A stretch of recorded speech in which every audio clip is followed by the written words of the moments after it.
출애굽기서 23장 14절.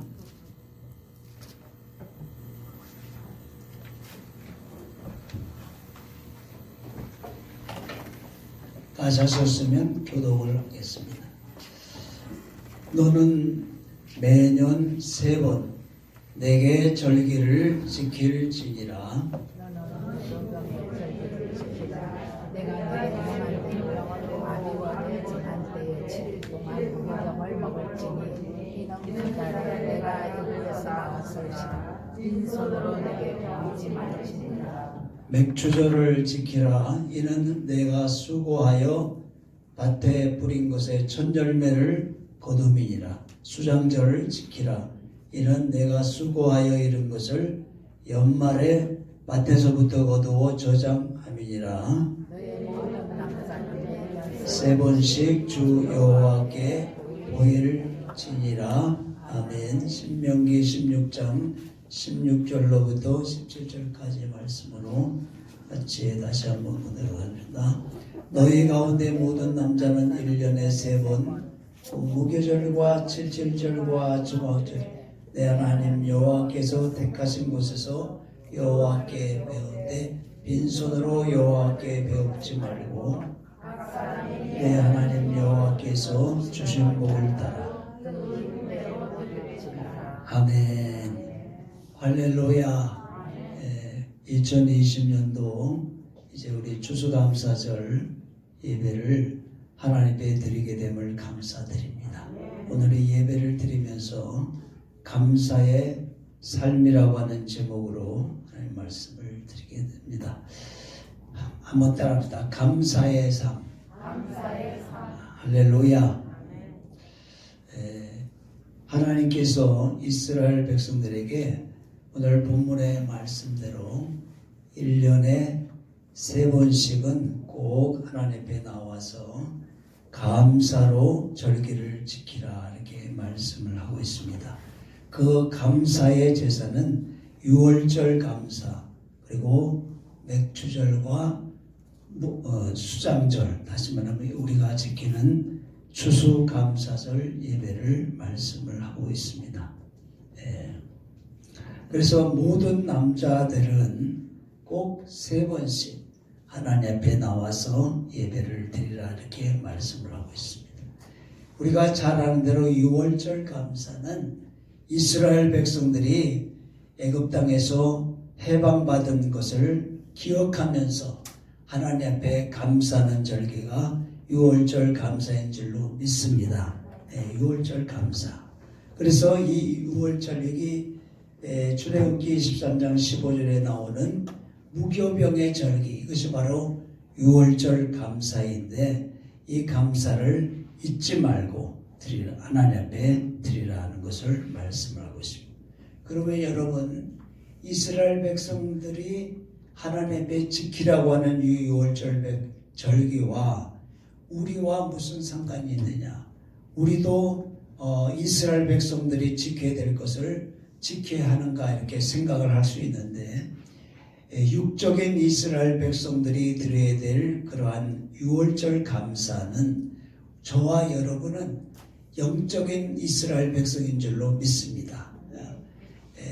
하나님이 모세를 통해서 이스라엘 백성들에게 드려야 되는 그러한 6월절 감사, 우리는 영적인 이스라엘 백성인 줄로 믿습니다. 왜냐하면 갈라디아서 3장 7절에 가서 보면 믿음으로 말미암은 자들은 아브라함의 아들이라 그랬어요.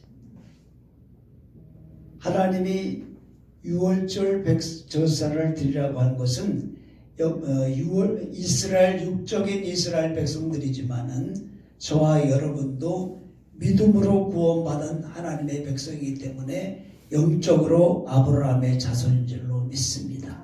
할렐루야.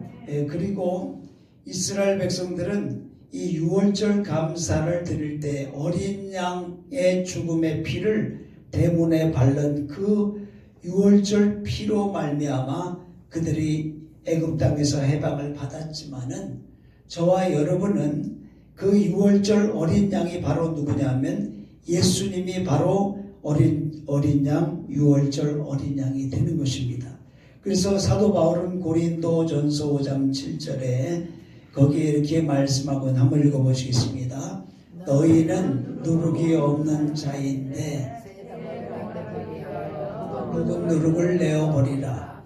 우리의 유월절 어린 께서 희생이 되셨느니라. 아멘.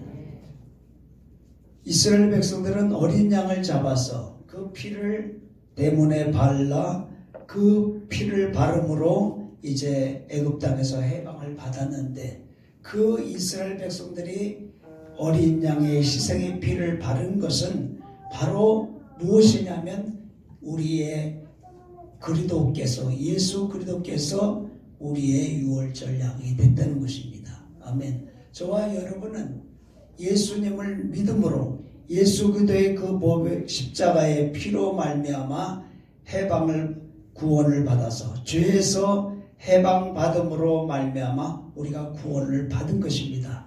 그렇기 때문에 이스라엘 백성들은 육적인 하나님의 택한 선민이라고 할 것 같으면 우리는 영적인 하나님의 백성이기 때문에 하나님 앞에 감사를 드리라고 하는 것은 바로 이 말씀은 우리도 지켜야 되는 그러한 말씀인 줄로 믿습니다. 할렐루야. 그래서 오늘 저와 여러분이 추수감사절 예배를 드리는 것은 우리는 영적인 선민, 하나님의 택한 백성으로서 이제 예수 그리스도의 십자가의 보혈을 통해서 구원받은 그러한 우리들이기 때문에 우리도 영적인 유월절 감사를 드리는 줄로 믿습니다. 아멘. 그래서 유월절 제사를 드리고 맥주절 수장절을 지키는 것은 유월절 감사는 구원에 대한 감사입니다. 저와 여러분이 예수님을 통해서 구원받은 것에 대한 감사, 그리고 맥주절과 이제 추수감사절 이 예배는 생활 속에 주는 감사입니다. 이 유월절 감사는 아비볼의 정한 때에 드리라 이렇게 말씀하고 있는데 이 아비볼이라고 하는 말씀은 이스라엘 백성들의 정월 초하루를 아비볼이라고 합니다. 그래서 하나님께서는 유월절 제사, 맥주절 감사, 수장절 감사, 이 맥주절은 이스라엘 백성들의 주식이 밀보리이기 때문에 밀보리를 추수하고 드리는 감사가 맥주절 감사인데 이것은 6월 말이나 7월 초에 드리는 감사입니다. 그래서 6월절 감사는 연초에 드리고 맥주절 감사는 6월 초나 6월 말이나 7월 초에 드려서 연 가운데 연중에 드리고, 그리고 수장절 감사는 연종에 연말에 오늘 16절에 가서 보면 연말에 밭에서 거두어 저장하는 감사를 드리라 이렇게 말씀을 하고 있어요. 그래서 연초의 감사로 6월절 감사를 드리고 맥주절 감사는 6월 말이나 7월 초에 드리는 연중에 드리는 감사로 드리고, 그리고 수장절 감사는 연말에 거두어 1년의 농사를 감사하고, 이렇게 1년에 3번을 감사하라고 하는 것은 하나님께서 베풀어 주신 은혜를 잊지 않고 기억하며 감사하라고 하는 말씀인 줄로 믿습니다. 연초에 6월절로 감사드리고, 연중에 맥주절로 감사드리고, 연말에 수장절 추수감사로 드려서 1년에 3번 하나님 앞에 감사를 드림을 통해서 하나님의 은혜를 기억하면서 감사하는 그러한 삶을 하나님께서 이스라엘 백성들에게 보여주신 줄로 믿습니다. 그런데 이 6월절, 특별히 6월절 감사는 구원에 대한 감사고, 그리고 맥주절과 수장절 감사는 우리의 삶 속에, 생활 속에 하나님이 베풀어 주신 감사를 말씀하고 있는 것입니다. 그래서 구원에 대한 감사는 로마서 5장 8절과 9절에 가서 보면 우리가 아직 죄인되었을 때에, 로마서 5장 8절과 9절에 가서 우리가 아직 죄인되었을 때에 그리스도께서 우리를 위하여 죽으심으로 하나님께서 우리에게 대한 자기의 사랑을 확증하셨느니라. 9절 감사 읽어봅시다. 그러므로 이제 우리가 그의 피로 말미암아 의롭다 하심을 받았은즉 또 그로 말미암아 진노하심에서 구원을 받을 것이다. 아멘. 우리가 죄인 되었을 때에 예수님이 우리를 위하여 죽으심으로 하나님이 우리를 향한 그 사랑을 확증했다는 사실입니다. 그것이 바로 이스라엘 백성들이 유월절 감사를 드리는 것처럼 우리가 하나님 앞에 구원에 대한 감사를 드리는 줄로 믿습니다. 이 추수감사절을 통해서 하나님께서 1년 동안 우리에게 베풀어 주신 그 은혜를 우리가 기억하면서 하나님의 은혜로 이제 우리가 이제 열매를 거두고 씨앗을 통해서 이제 많은 추수의 기쁨과 감사를 우리가 기억하면서 드리는 것이 이 추수절 감사인데, 사도행전 14장 17절에 가서 보면 하나님께서 우리에게 베풀어 주신 추수에 대한 이야기가 쭉 나오는데 이렇게 말씀하고 있습니다. 그러나 자기를 증거하시 아니하신 것이 아니니 곧 너희에게 하늘로서 비를 내리시며 결실기를 주시는 선한 일을 하사 음식과 기쁨으로 우리 마음에 만족하게 하셨느니라. 이렇게 말씀합니다. 하나님께서 때를 따라 비를 내려주시고 이 땅에 많은 열매를 거두어서 이제 우리가 이 추수감사절은 우리나라로 말하면 추석과 비슷합니다. 추석과 같은 거죠. 추석 때 우리가 이제 열매를 거두어서 그 열매로 이제 우리가 이제 우리는 하나님 앞에 감사드리지만은 세상 사람들은 조상들에게 제사 드리면서 추석을 지내잖아요.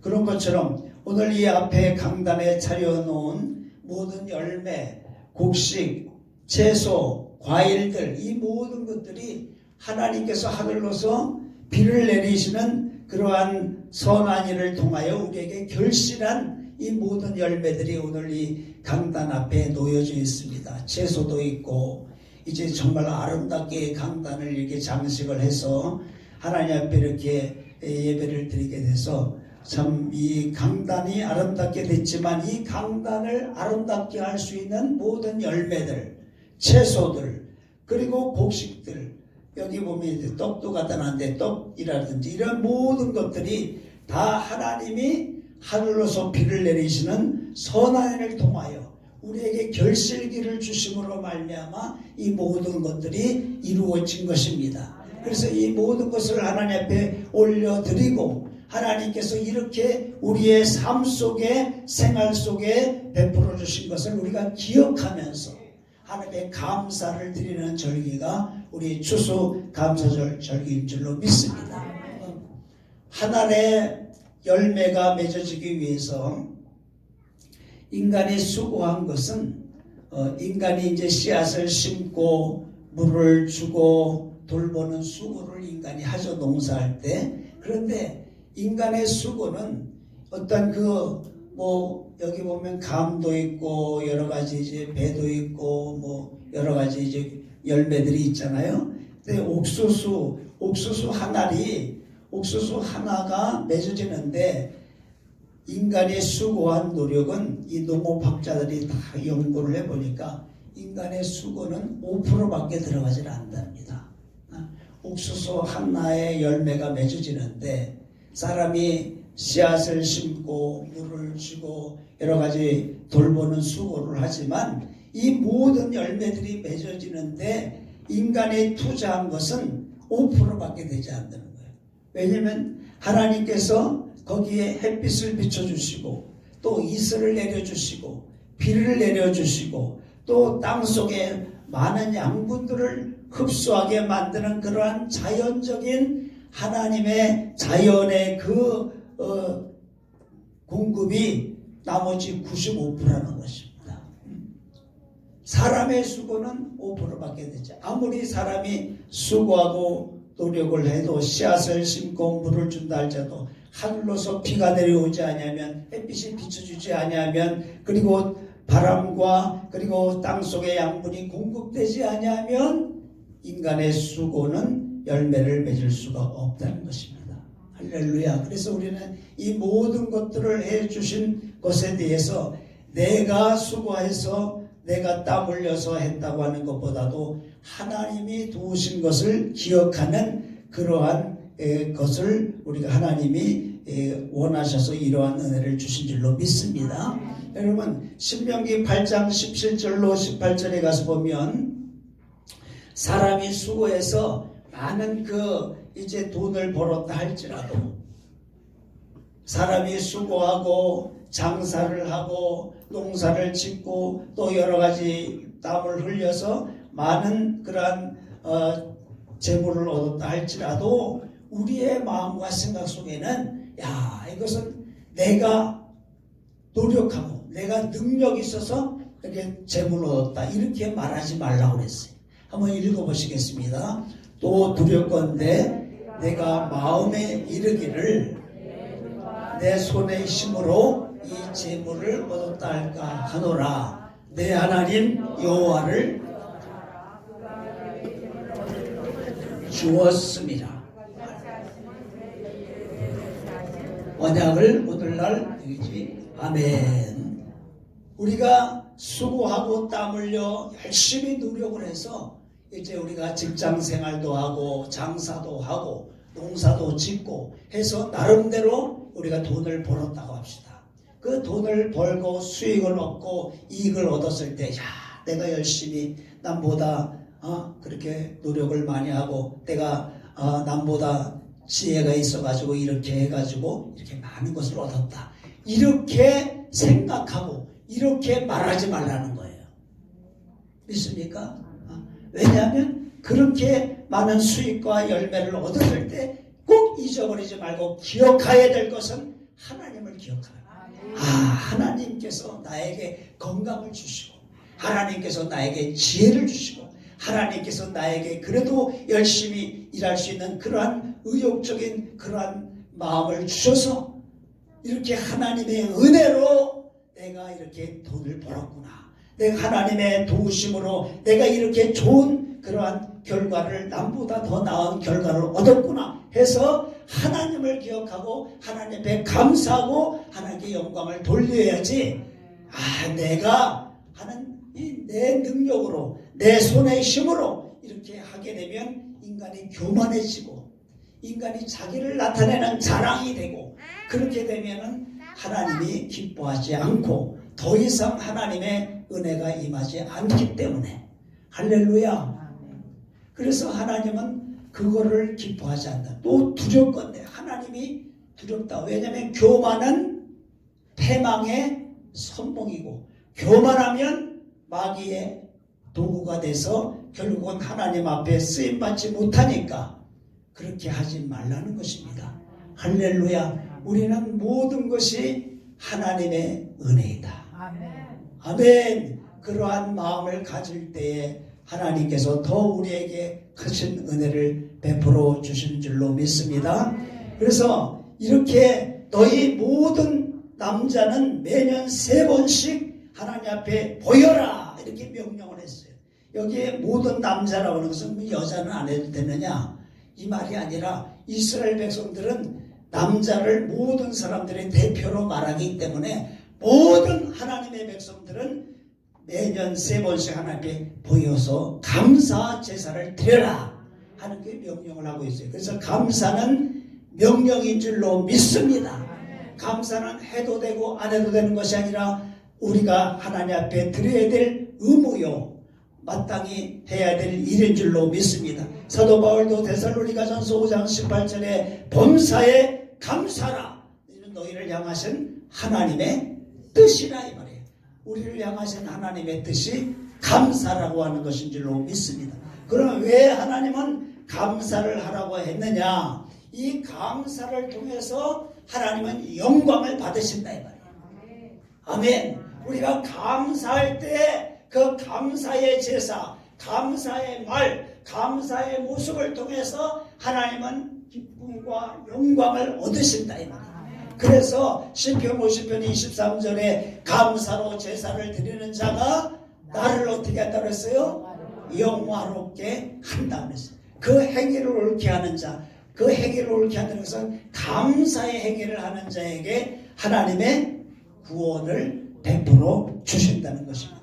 할렐루야. 여러분, 우리 하나님께서 사람을 만드신 목적이 뭡니까? 하나님의 영광을 위해서 사람을 만들었어요. 아멘. 사람이 하나님을 위해서 존재하는 것이지 하나님이 사람을 위해서 있는 것이 아닙니다. 이사야 43장 7절과 21절에 가서 보면 내가 내 영광을 위하여 창조한 자를 오게 하라. 그들을 내가 지었고 내가 만들었다는 써요. 하나님의 영광을 위해서 우리는 지었다는 것입니다. 그래서 우리의 삶의 목적이 뭐냐? 하나님의 영광을 위해서 살아야 되는 것이 인간의 삶의 목적이요 그 본질인 것입니다. 아멘. 내가 이 땅에 살면서 하나님 앞에 영광을 돌리고 하나님의 기쁨을 위해서 살아갈 때에 그것이 바로 하나님이 창조한 목적에 바르게 살아가는 것입니다. 이사야 43장 21절에도 가서 보면 이와 걸 읽어봅시다. 이 백성은 내가 나를 위하여 아멘. 하나님의 찬송과 영광이 되기 위해서 우리가 지음을 받았어요. 근데 감사로 제사를 드릴 때에 그것이 바로 나를 영화롭게 하는 것이네요. 우리가 하나님의 감사할 때 하나님의 영광을 받으시고 그럴 뿐만 아니라 우리에게 구원을 베풀어 주시는 은혜가 임하게 되는 줄로 믿습니다. 예수님이 길을 지나가실 때 10명의 문둥병들이 예수님을 바라보면서 다윗의 자손이여 우리를 불쌍히 여기사 우리를 고쳐달라고 막 외쳐 부릅니다. 예수님께서 그 부르짖는 소리를 들으시고 문둥병자에게 말합니다. 야, 너희들 이제 제사장에 가서 너희의 몸을 보이라 하면서 그 10명의 문둥병자들에게 이야기를 하게 됩니다. 왜냐하면 예수님이 그들의 부르짖음을 들으셨기 때문에.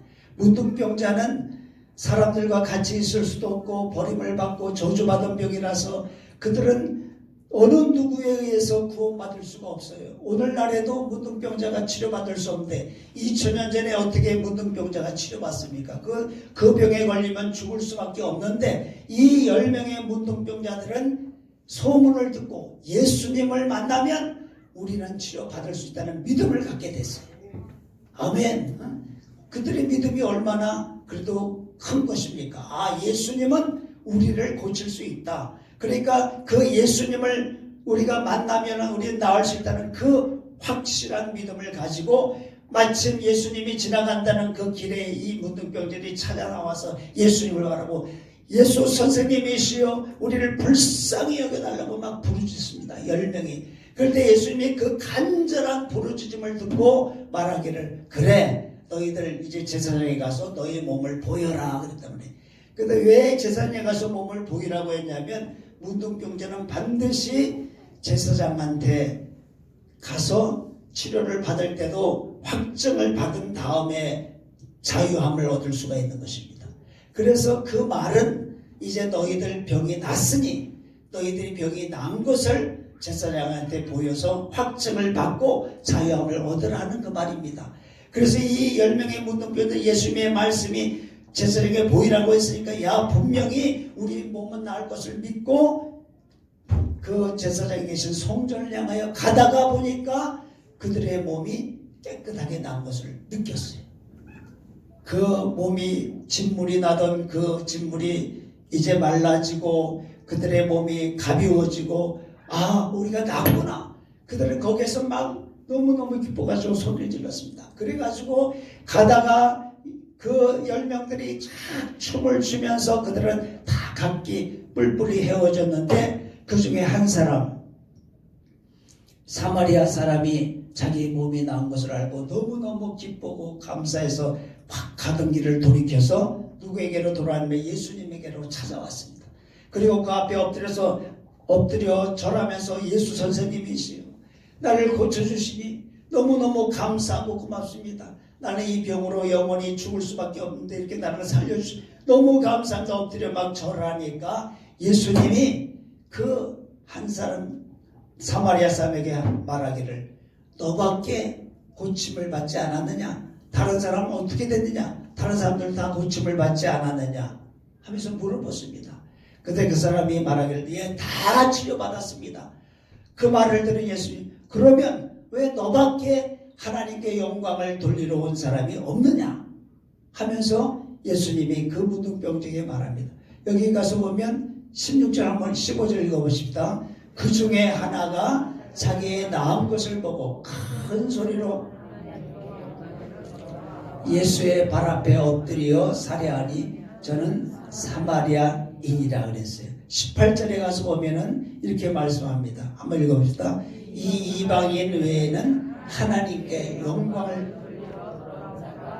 없느냐. 이 한 사람 감사합니다. 치료해 주셔서 너무너무 감사합니다라고 하는 것이 바로 하나님께 영광을 돌리는 것이란 말이에요. 너 한 사람밖에 하나님께 영광을 돌리러 온 사람이 없느냐? 너무 예수님이 마음이 안 좋으셨어요. 그러면서 하시는 말씀이 가라.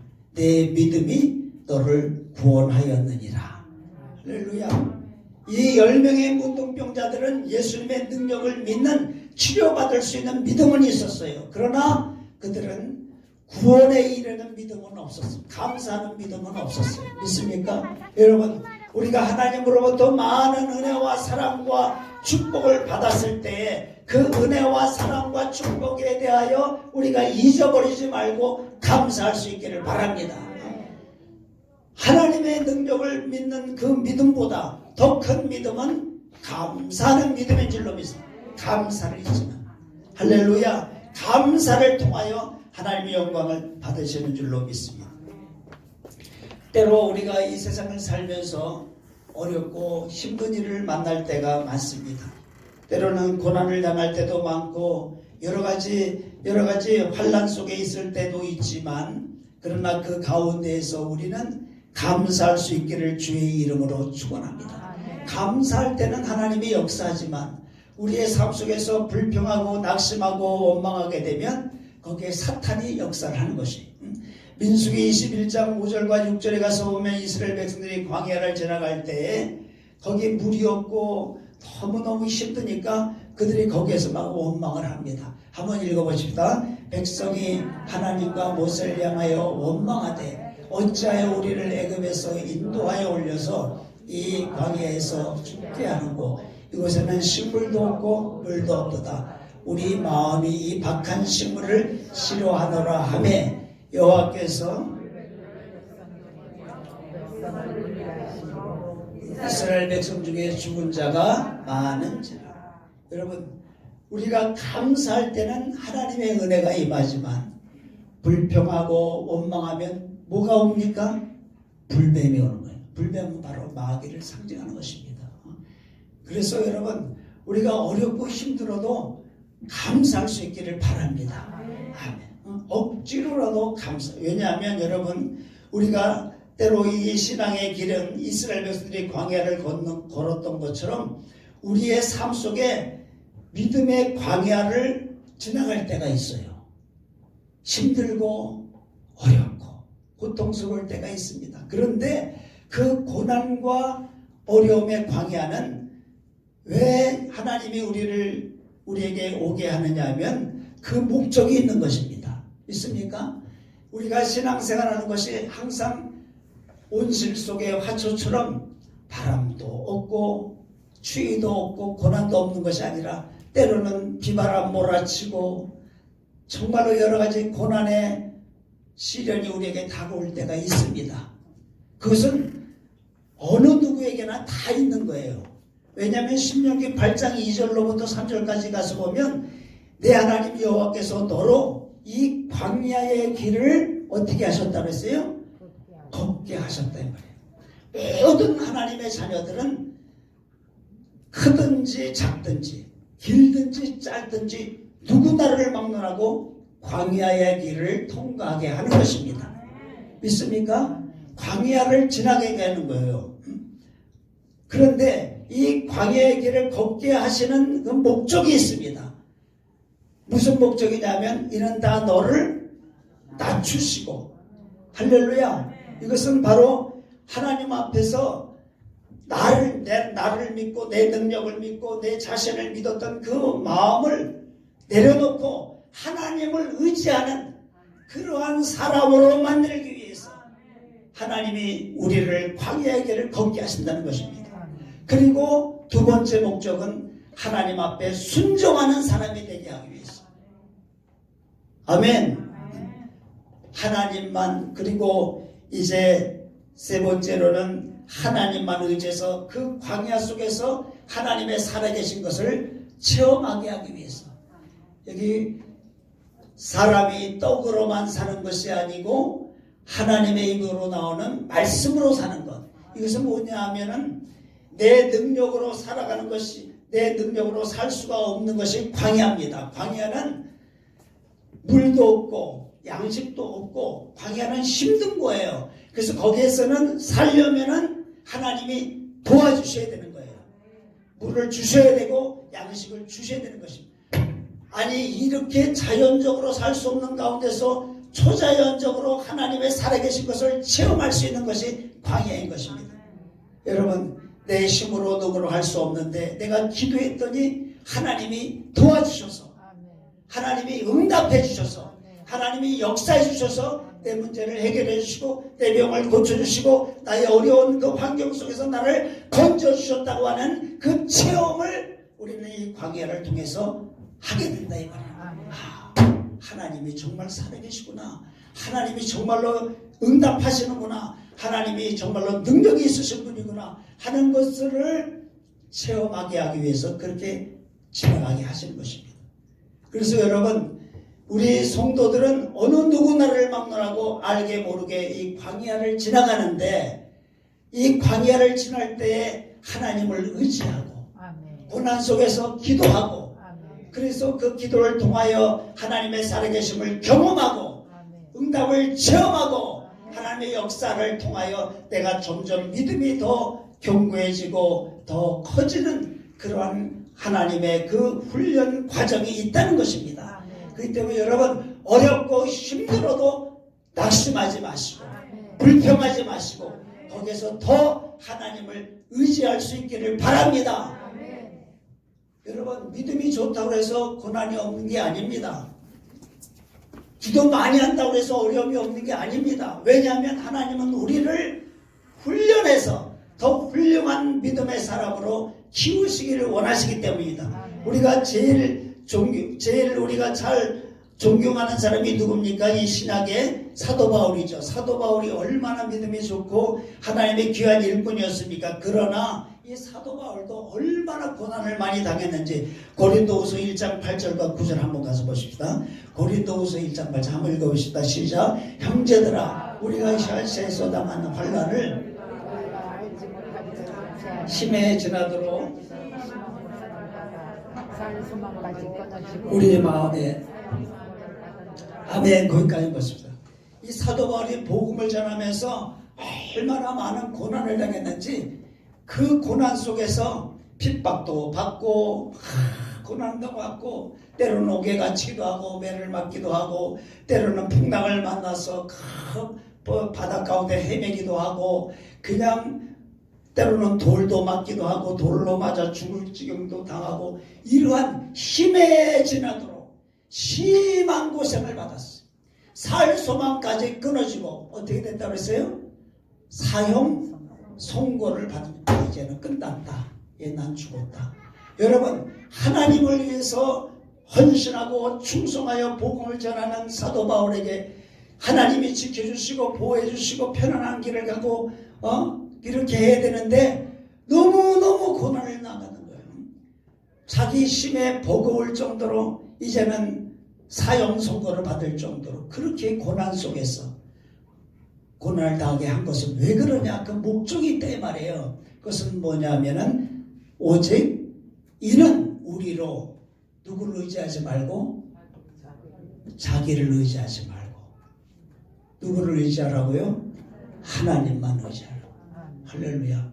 사도 바울이 지혜가 있습니다. 지식이 있습니다. 그는 의지가 강합니다. 그는 정말로 좋은 가문을 갖고 있습니다. 자기의 갖고 있는 모든 인간적인 좋은 스펙들, 자기의 어떤 지식, 지혜, 어떤 강한 의지, 결단 이러한 것들로서는 도저히 해결할 수 없는 그러한 어려움 속에 부딪혔을 때에 내가 갖고 있는 것, 내가 갖고 있는 능력 아무런 소용이 없구나.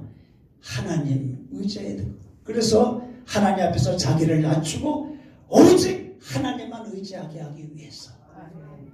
할렐루야. 사랑하는 성도 여러분, 때로 힘들고 어려운 일이 올 때 그것이 우리에게는 참으로 어려운 것이 있다 할지라도 여러분들 그걸 통해서 우리의 믿음이 새로워질 수 있기를 바랍니다. 그래서 히브리서 보면 이렇게 말합니다. 무릇 징계가 당시에는 즐거워 보이지 않고 어떻다고요? 슬퍼 보이나. 아멘. 우리가 고난당하고 어려움이 일어날 때 그것이 즐거운 일이 아닙니다. 슬퍼 보이고 괴롭고 힘들지만은 그런 걸 통해서 하나님 앞에서 나 자신을 돌아보게 되는 거예요. 내가 하나님 앞에 혹시 잘못한 것은 없는가? 왜냐하면 하나님이 사랑하시는 자를 징계하신다고 했어요. 우리가 하나님 앞에 잘못하고 하나님 원하시는 길로 똑바로 나가지 않고 자꾸 이렇게 빗나가려고 하면 하나님 우리를 사랑하시니까 바로 가기 위해서 때로는 환경을 통해서, 사람을 통해서, 물질을 통해서, 또 내 육신을 통해서 우리를 징계하실 때가 있다 이 말이야. 그런 걸 통해서 깨닫고, 아멘. 때로는 물질적인 어려움, 때로는 육체적인 질병, 또는 주위에 있는 사람들로 인해서 내 괴로움, 그런 걸 당할 때 그것이 즐거운 일이 아닙니다. 참 힘들고 어려운 일이에요. 그러나 그런 걸 통해서 나를 돌아보게 된다 이 말이에요. 아멘. 그런 걸 통해서 나를 돌아보면서 내가 하나님 앞에 바로 서게 되면, 믿습니까? 그로 말미암아 연달한 자에게는 의의 평강한 열매를 맺는다. 아멘. 그러므로 피곤한 손과 연약한 무릎을 일으켜 세우라. 어려움이 있고 고난이 있다고 해서 낙심하고 주저앉지 말고 피곤한 손과 연약한 무릎을 일으켜 세우라는 것은 그 어려움 가운데서 억지로라도 기도하라 이 말이에요. 됐습니까? 기도하라. 아멘. 기도하면서 하나님 바라보고 하나님 의지하면서 기도하면 기도 속에서 하나님이 우리의 잘못을 깨닫게 하신다 이 말이에요. 아멘. 우리의 부족을 알게 하신다 이 말이에요. 아멘. 할렐루야. 그래서 우리로 하여금 하나님 앞에 바로 서서 나갈 수 있는 그러한 사람이 되게 하실 줄로 믿습니다. 사랑하는 성도 여러분, 때로는 우리의 삶 속에 어려움이 임하지만은 그 고난이 다 나쁜 것이 아닙니다. 고난을 통해서 우리가 새로워지고 고난을 통해서 우리가 하나님 앞에 점점 성장해 나갈 수 있기 때문에 시편 119편 67절에 가서 보면은 이렇게 말씀하고 있습니다. 한번 읽어봅시다. 고난당하기 전에는 이제는 주의 말씀을 지키나이다. 71절 가서 보면 고난당한 것이 내게 유익이라. 아멘.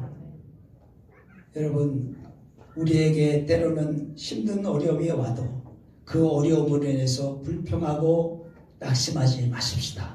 할렐루야. 모든 것은 다 하나님이 다 주관하고 계신 것입니다. 다니엘을 보십시오. 다니엘이 정말로 이제 매일같이 기도했을 때 자기를 시기하는 총리들로 인해서 사자굴 속에 던져질 수밖에 없는 그러한 법이 공포되고 말았습니다. 누구든지 한 달 동안 왕 외에 다른 신에게 기도하는 자는 사자굴 속에 던져진다고 그랬어요. 그 법이 공포가 됐는데 다니엘은 그 법이 공포된 것을 알고도 다니엘서 6장 10절에 가서 보면 그 하루에 3번씩 계속 기도하면서 어떻게 했느냐? 하나님 앞에 감사하였더라. 감사하였더라.